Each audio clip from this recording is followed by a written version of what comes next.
नाज़रीन, हम एक ऐसी सूरत हाल के अंदर जा चुके हैं कि जंग को कंटेन करने के जो रास्ते हैं वो बिल्कुल बंद होते चले जा रहे हैं और ये लिटरली अपने स्केल के लिहाज से भी एक आलमी जंग बनती चली जा रही है। पहले दिन से हम ये कह रहे हैं कि ओआईसी के ऊपर एक आलमी जंग मुसल्लत कर दी गई है। तमाम ओआईसी मुल्क और ओआईसी के जो लीडर ममालिक हैं वो तो इसमें शामिल हो चुके हैं और उनके बॉर्डर भी रीड्रॉ हो सकते हैं, कई मुल्क इसके अंदर खत्म हो सकते हैं और गवर्नमेंट्स गिर सकती हैं, बहुत कुछ हो सकता है और उनकी लैंड के ऊपर जो एक्सपेंशन करने का बुनियादी तौर पर मंसूबा है। अगर आपने मिडिल ईस्ट को कंट्रोल कर लिया तो आप समझ लें कि आपने एक तो एशिया में और दूसरा यह है कि तमाम ओआईसी को आपने कंट्रोल कर लिया। ओआईसी से मुराद ओआईसी वर्ल्ड की हम बात कर रहे हैं, यानी ओआईसी मालिक की।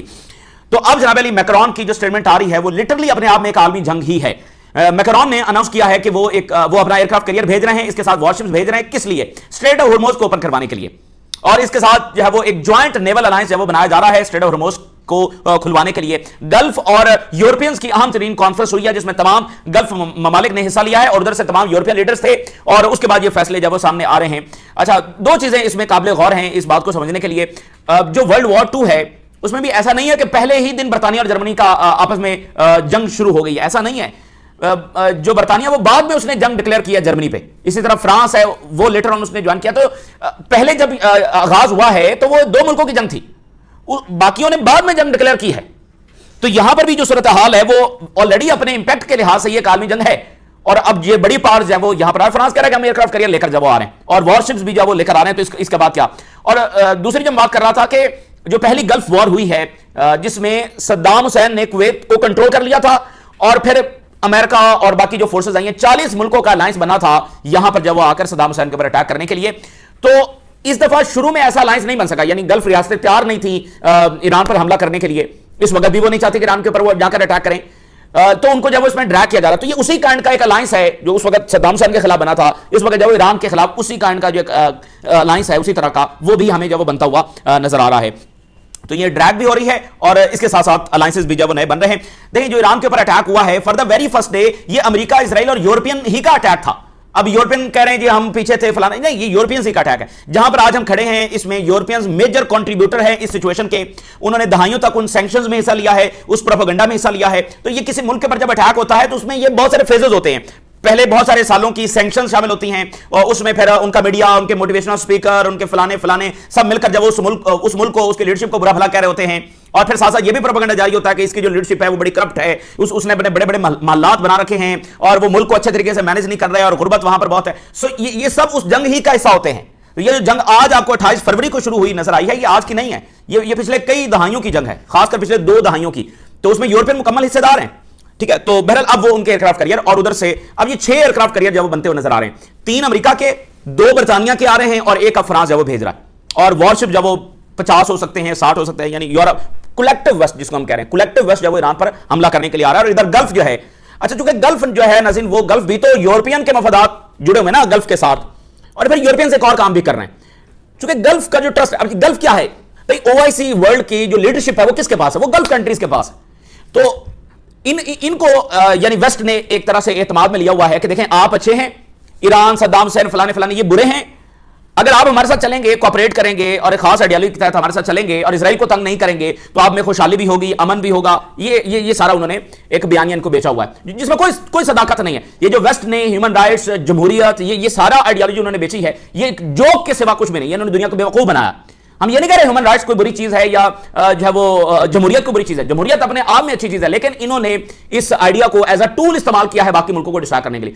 बिल्कुल ये दूसरों को ह्यूमन ही नहीं समझते हैं तो ह्यूमन राइट्स इन्होंने क्या देने, ये इन मुल्कों को ह्यूमन का दर्जा भी नहीं देते हैं। इसकी मिसाल आपने गजा के अंदर जब देखिए तो ये बिल्कुल एक जोक है जो इन्होंने दुनिया को आइडिया बेचा है। अब जो मैं बात कर रहा हूं कि गल्फ के साथ इनकी अंडरस्टैंडिंग है और गल्फ इनके मफादात का तहफ़्फ़ुज़ करता है और गल्फ के मफादात इनके साथ जुड़े हुए हैं। गल्फ की इकॉनमी, गल्फ की सिक्योरिटी फ्रेमवर्क।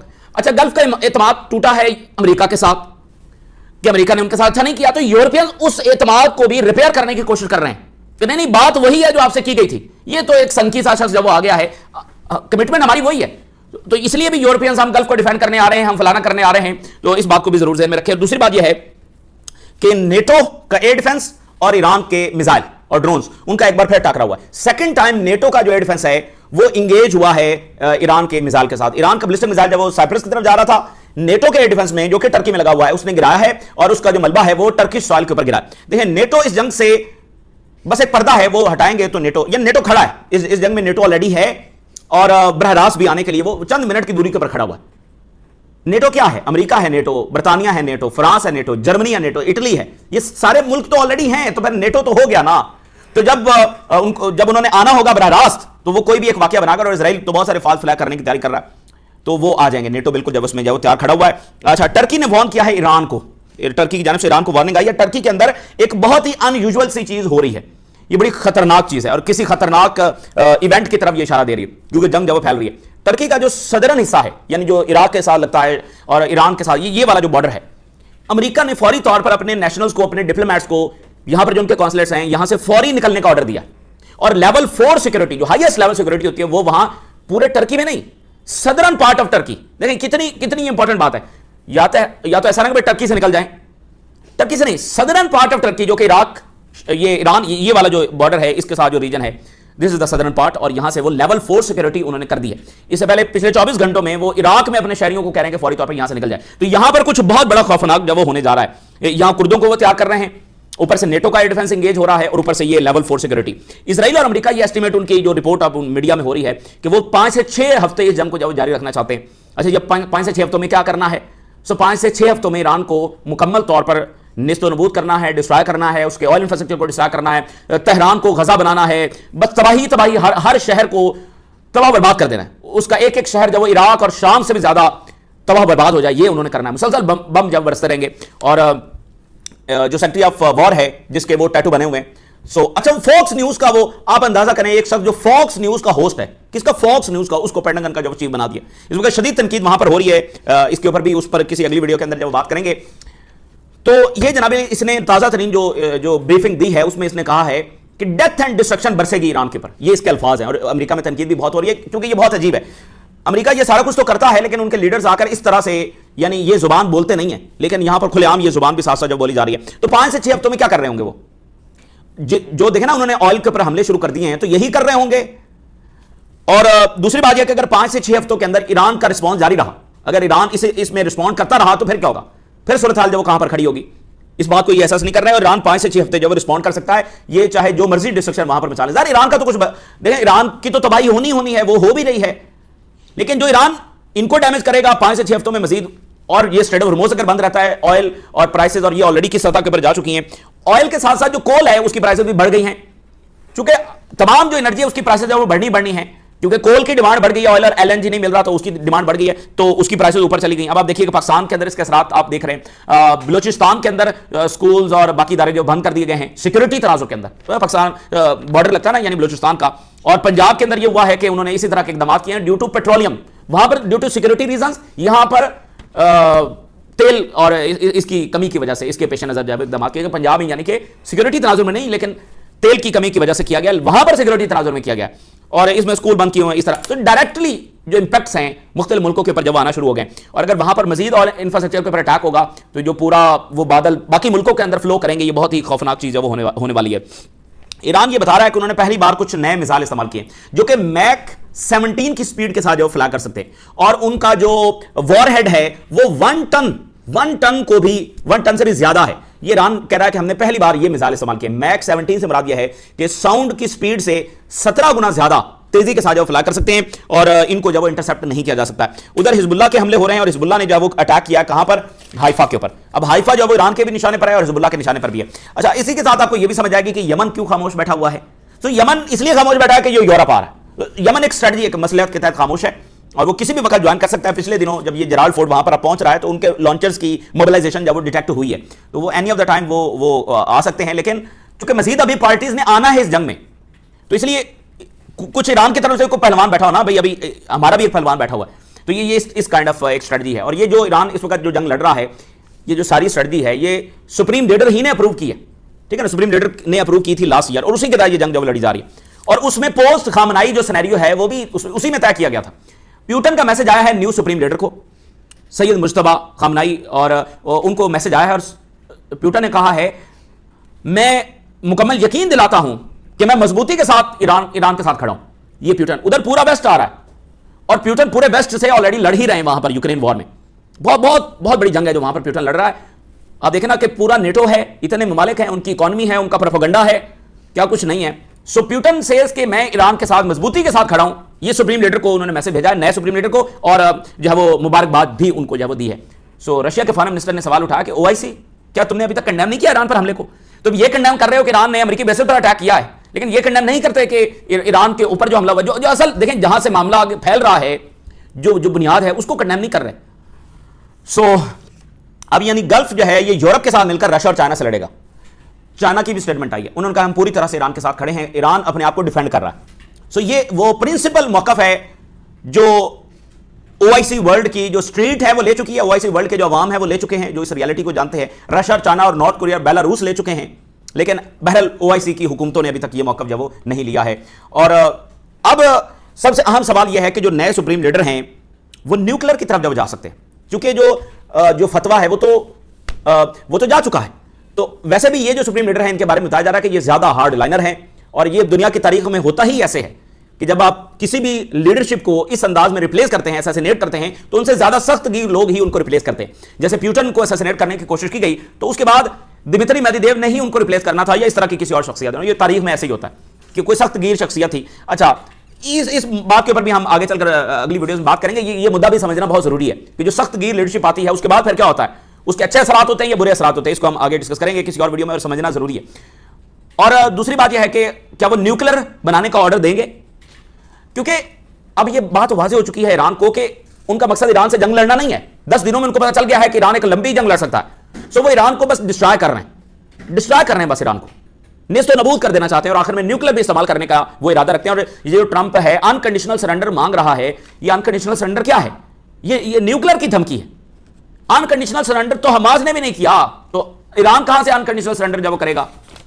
तो ये न्यूक्लियर की धमकी है जो ट्रंप की जानिब से जो दी जा रही है। और वैसे भी इजराइल की तारीख है, उस पर खुद अमेरिका में किताबें लिखी पड़ी हैं कि ये न्यूक्लियर किसी भी मुल्क के ऊपर किसी भी वक्त इस्तेमाल कर सकते हैं, और अरब वॉर के अंदर ये इस्तेमाल करने वाले थे। सही है, तो क्या ये ऑर्डर देंगे न्यूक्लियर बनाने का? क्योंकि अब ईरान का जो मुस्तकबिल है वो दाव पर लगा है, क्योंकि वो अब वॉर नहीं लड़ रहे हैं, ऑयल के ऊपर जाकर अटैक कर रहे हैं, सिविलियंस को निशाना बना रहे हैं। सो ये कोई जंग नहीं है। तो क्या ईरान को बचाने के लिए वो ये ऑर्डर देंगे? और दूसरी बात यह है कि क्या ईरान बना सकता है इस दौरान जंग, क्या उनमें यह सलाहियत है कि वो ये बना सकते हैं? और तीसरी चीज इसमें जरूर यह ध्यान में रखें कि अगर ईरान मिसाल के तौर पे अगले हफ्ते या 10 दिन के अंदर अंदर न्यूक्लियर बना लेता है और उसका टेस्ट कर लेता है, तो फिर एक बयानिया यह भी बनेगा कि ट्रंप और नेतन्याहू कहेंगे कि देखो हम कह रहे थे ये एक हफ्ता दूर है और देखो इन्होंने बना लिया है। तो बहरहाल ये बयानिया तो बनेगा, लेकिन उससे फिर फर्क नहीं पड़ता है, क्योंकि आपको पता है कि अब किसी भी चीज से फर्क नहीं पड़ता है। जो उन्होंने गजा में किया, जो ईरान में कर रहे हैं, जो बेरूत में कर रहे हैं, उसके बाद इससे कोई फर्क नहीं पड़ता है कि ट्रंप के दावे सही साबित हो गए या नेतन्याहू के दावे सही साबित हो गए। ईरान ने 47 ईयर तक न्यूक्लियर नहीं बनाया। सो ये एक बात है। अच्छा, इसी दरमियान इसराइल ने तेहरान के अंदर जो क्राउडेड एरिया है, जो उनका तेहरान स्क्वायर है, वहां पर ईरान के लोग निकले हुए थे और सेलिब्रेट कर रहे थे और जो है वो सपोर्ट का इजहार कर रहे थे नए सुप्रीम लीडर के लिए, और वहां उस क्राउड के करीब जो है वो अटैक किया गया। एक शख्स का नाम है ज़ेलेंस्की, और ये दुनिया का सबसे बड़ा मसखरा है जिसने अपने मुल्क को मैदान जंग बनाया नेटो और रशिया के दरमियान, और कुछ हासिल नहीं किया। ये मसखरा अब ये कह रहा है कि इसको 11 मुल्कों की रिक्वेस्ट मिली है, इंक्लूडिंग अमेरिका, कि हमारी मदद की जाए अगेंस्ट ईरान। अगर अमेरिका अब ज़ेलेंस्की से मदद मांग रहा है तो फिर आप अंदाजा लगा सकते हैं। लेकिन ये कह रहा है ये 11 मुल्कों की, जिसमें अरब मुल्क भी शामिल हैं, जिसमें यूरोपियंस भी शामिल हैं, जिसमें अमेरिका भी शामिल है, इन्होंने रिक्वेस्ट की है कि ईरान के खिलाफ जब वो मदद की जाए, मुझे बताया जाए कि ईरान के खिलाफ कैसे लड़ना। अच्छा, मैं कुछ हेडलाइंस तेजी के साथ आपके साथ शेयर करता हूं। मैक्रोन ये कह रहा है कि एलाइज जो हैं ये प्रिपेयर कर रहे हैं एक डिफेंसिव मिशन। ये ईरान पर जो जंग मुसलत हुई है ये भी डिफेंसिव ही है, एक डिफेंसिव मिशन प्लान कर रहे हैं स्ट्रेट ऑफ हॉर्मुज़ को ओपन करवाने के लिए। मैक्रोन की ये स्टेटमेंट है, एस्टिमेट नहीं, मैक्रोन की स्टेटमेंट है। एक अलायंस बन रहा है, तो अलायंस किसका होगा? यूरोप, गल्फ, ये सारे। तो पाकिस्तान भी बड़ी मुश्किल के अंदर जब आने वाला है, उसने भी फैसला करना है, क्योंकि सऊदी अरेबिया का दबाव जब पाकिस्तान पर बढ़ेगा आने वाले दिनों में, अगर ये जंग जारी रही और सऊदी अरेबिया के ऊपर बेसिस में जो अमेरिकी बेसिस वहां पर अटैक होते रहे। सो France deploys aircraft carrier over Iran war. बरतानिया ऑलरेडी 2 लेकर आ रहा है, और फ्रांस जो है उसने भी डिप्लॉय कर दिया। फ्रांस एक ज्वाइंट नेवल अलायंस बना रहा है, joint naval mission to reopen Hormuz strait. अच्छा, इसी दरमियान जो है वो 2 जो वॉरशिप्स हैं, मैक्रोन कह रहा है कि वो भी साथ भेजे जाएंगे। अच्छा, ये तब हो रहा है जब इससे पहले मैक्रोन और ईरान के सदर की कॉल पर बात हुई है, उसके बाद ये अलायंस बन रहा है। और मैक्रोन ने बताया है कि उनका जो एयरक्राफ्ट कैरियर है इस वक्त साइप्रस के करीब खड़ा हुआ है, और अब वो बढ़ेगा स्ट्रेट ऑफ हॉर्मुज़ की तरफ। इसी दरमियान जो कॉन्फ्रेंस हुई है वो जॉर्डन, मिस्र, लेबनान, सीरिया, टर्की, आर्मीनिया, अच्छा आप जरा अंदाजा करें, Armenia, Iraq, Qatar, Kuwait, UAE, Saudi Arabia and सल्तनत ऑफ ओमान, और उधर से यूरोपियन लीडर्स, यानी ईरान के जो तमाम हमसाया ममालिक हैं और यूरोप, ये एक कॉन्फ्रेंस कर रहे हैं, ये कॉन्फ्रेंस कर रहे हैं और एक ज्वाइंट अलायंस बना रहे हैं स्ट्रेट ऑफ हॉर्मुज़ को खुलवाने के लिए, और अमेरिका और इजराइल जब बमबारी कर रहे हैं इन तमाम की सपोर्ट के साथ। ये इस वक्त का सिनेरियो है। कोई माने या ना माने, ये जो ईरान पर बमबारी हो रही है, ये सब उसमें कहीं ना कहीं तो हिस्सेदार हैं, सीधी सी बात है। तो अच्छा, यूरोपीय यूनियन का जो बयान है ये बड़ा इंपॉर्टेंट है, ये चीजों को कनेक्ट करें ना। वो यूरोपीय यूनियन कह रहा है कि हमारे पास 85 से 90 दिन का जो जखीरा है ऑयल का, ये हमारे पास मौजूद है, यानी जो स्टॉक पाइल है ये हमारे पास 85 से 90 दिन का है। अच्छा, बहरहाल वो तो इकॉनमी तो मुतासर होना शुरू हो गई है, ऑयल तो ऊपर जब वो चला गया है, लेकिन वो बहरहाल ये बात इंपॉर्टेंट है, यानी वो हॉर्मुज़ को खुलवाने आ रहे हैं और पीछे वो कह रहे हैं कि हमारे पास स्टॉक पाइल पड़ा हुआ है। अच्छा, यूरोपीय यूनियन ने कहा है कि ईरान की गवर्नमेंट बड़ी वीक है, लेकिन कोई अभी साइन नजर नहीं आ रहा कि यहां पर कोई जंग रुकती हुई हमें नजर आए, यानी ईरान आगे से रिस्पॉन्ड जब वो करता चला जाएगा। वॉल स्ट्रीट जर्नल ये बता रहा है कि जब ऑयल इंबार्गो लगा था अरब वॉर में, उसके बाद सबसे बड़ा ऑयल क्राइसिस जब वो दुनिया में पैदा हो चुका है। और इसी दरमियान कतर से खबर जो बड़ी इंपॉर्टेंट है, कतर, टर्की, इराक, यहां से खबरें बड़ी इंपॉर्टेंट है। कतर ने पहली बार कहा है कि हाई सिक्योरिटी थ्रेट है और तमाम लोग घरों में रहें, शेल्टर्स के अंदर रहें और बाहर और पब्लिक मकामात पर जाने से परहेज करें। कतर कह रहा है हाई सिक्योरिटी थ्रेट है। कुछ सोच भी नहीं सकता था कि कतर और यूएई और यहां पर कभी ये मामला होगा कि वो कह रहे होंगे कि हाई सिक्योरिटी थ्रेट और घरों के अंदर रहें। सो कतर में क्या ऐसा हाई सिक्योरिटी थ्रेट है? और इसी दरमियान रॉकेट्स गिरे हैं अमेरिकी बेसिस पर जो कि कतर में हैं। और कुवैत ने इराक को कहा है कि इराक अपनी एयर स्पेस को रोके कि वो इस्तेमाल ना हो हमारे पर हमला करने के लिए। तो ये बात बिल्कुल जायज़ है, इराक की एयर स्पेस इस्तेमाल नहीं होनी चाहिए किसी भी मुल्क पर हमला करने के लिए। और अगर इराक की एयर स्पेस इस्तेमाल नहीं होगी और कुवैत की नहीं होगी और बाकियों की नहीं होगी तो ईरान पर भी हमला नहीं हो सकता। सो बुनियाद को देखेंगे तो मामला हल होगा, बुनियाद नहीं देखनी और उसे आगे आगे देखना है। इराक रोके ना, सब की रोके, किसी के खिलाफ इराक की जो स्पेस इस्तेमाल नहीं होनी चाहिए। तो अमेरिका और इजराइल जबरदस्ती इन तमाम अरब ममालिक की जो स्पेस है वो इस्तेमाल कर रहे हैं। उनके जहाज कहां से उड़ के आ रहे हैं, कहां से उड़ के उनके जहाज जब आ रहे हैं, इजरायली त्यारे इन ममालिक के ऊपर से जबरदस्ती जब वो गुजरते रहे। सऊदी अरेबिया नहीं चाहता कि उसकी एयर स्पेस से गुजरे, लेकिन सऊदी अरेबिया के त्यारे इजरायली जो त्यारे हैं उनके साथ इंगेज भी नहीं कर रहे हैं। उनको फिर उनके 5 स्टार एयरफोर्स जब वो सऊदी अरेबिया के पास मौजूद है तो क्या वो अपनी एयर स्पेस को प्रोटेक्ट नहीं कर सकते कि इजरायली त्यारे वहां से जो गुजर के जा रहे हैं।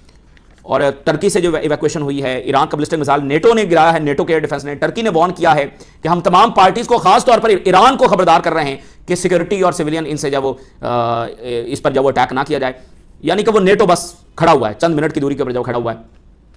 चाइना ने कहा कि हम ईरान के साथ हैं और किसी भी मुदाखलत को जब वो बिल्कुल कंडेम करते हैं, इसको अपोज करते हैं और ईरान की जो सोवरेनिटी है और जो उनका डिफेंस है, इस राइट को हम सपोर्ट करते हैं। प्यूटन ने मैसेज भेजा है नए सुप्रीम लीडर को और बात बड़ी इंपॉर्टेंट की है। उन्होंने कहा है कि मुझे उम्मीद है कि आप ऑनर के साथ और डिग्निटी के साथ अपने बाप की तरह जारी रखेंगे और ईरान के लोगों को मुत्तहद रखेंगे in face of this difficult times, अपने बाप की तरह।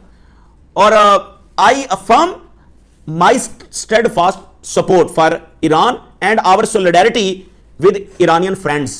प्यूटन का मैसेज है, स्टेडफास्ट सपोर्ट है मेरी ईरान के लिए, मजबूती के साथ हम जब वो ईरान के साथ खड़े।